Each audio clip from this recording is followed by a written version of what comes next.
Come. Mudah buat aja.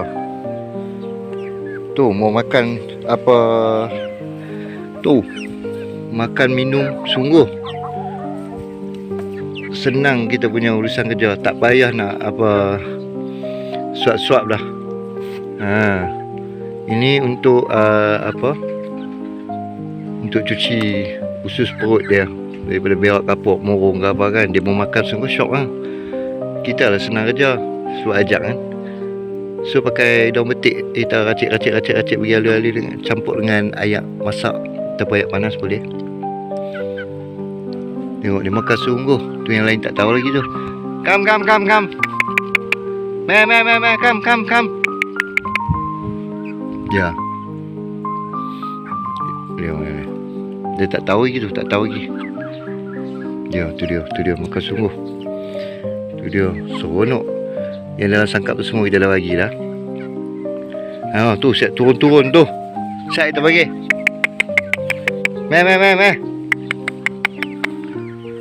Ya, me. Hampa tak lapar ke?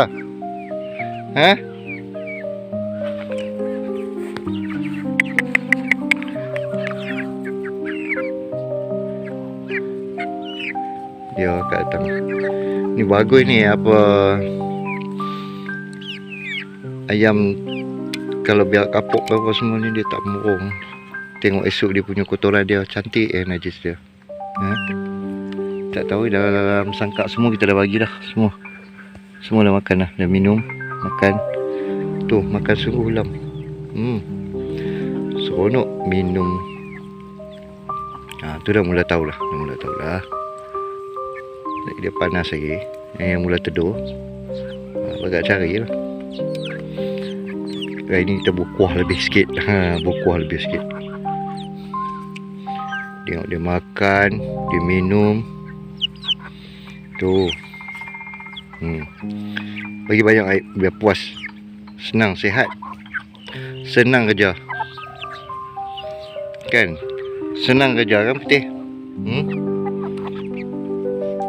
Hang pun sama tak? Mai makan. Saya pergi makan. Okay? Dah, alright.